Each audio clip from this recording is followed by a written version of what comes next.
టాలీవుడ్ లో ఈ వారం మరో 2 సినిమాలు కూడా సందడి షురూ చేశాయి. నేను మీకు బాగా కావాల్సిన వాణ్ణి, అలానే షాకిని డాకిని ఈ 2 సినిమాలు వచ్చేసాయి. మరి ఏది హిట్ అయింది, ఇంకేది సోసో టాక్ తో గట్టెక్కింది? కొరియన్ మూవీ నైట్ రన్నర్ గా వచ్చిన షాకిని డాకిని, అలానే నేను మీకు బాగా కావలసిన వాడినంటూ కిరణ్ అబ్బవరం మూవీ రెండు కూడా ఈ వారమే వైల్డ్ వైడ్ గా సందడి షురూ చేశాయి. ఇక షాకిని డాకిని మూవీ కథ విషయానికి వస్తే, పోలీస్ ట్రైనింగ్ లో ఉన్న ఇద్దరు శాలిని, దామిని ఓ రోజు ఔటింగ్ కి వస్తారు. అలా ట్రైనింగ్ క్యాంప్ నుంచి బయటికి వచ్చిన ఆ ఇద్దరు ఓ అమ్మాయి కిడ్నాప్ అవటం చూసి తనని కాపాడబోతారు. సో వాళ్ళెలా ఆ అమ్మాయిని సేవ్ చేశారనేదే కథ.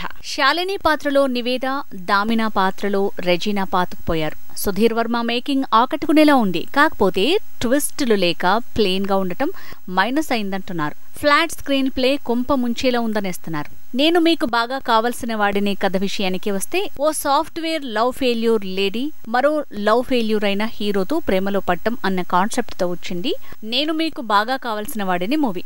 మైనస్ మైనస్ ప్లస్ అనే ఫార్ములాతో తెచ్చిన ఈ సినిమా వైల్డ్ వైడ్ గా సందడి చేస్తోంది. కిరణ్ అబ్బవరం మాస్ పర్ఫార్మెన్స్ సినిమాకి ప్లస్ అయింది. హీరో అండ్ కో తమ పాత్రల మేరకు పర్లేదనిపిస్తే వన్ మ్యాన్ షోగా మార్చాడు కిరణ్ అబ్బవరం. లో బడ్జెట్ లో సింగిల్ స్టోరీ లైన్ తో వచ్చిన ఈ మూవీకి ఓవరాల్ గా మాత్రం పాజిటివ్ టాక్ వస్తోంది.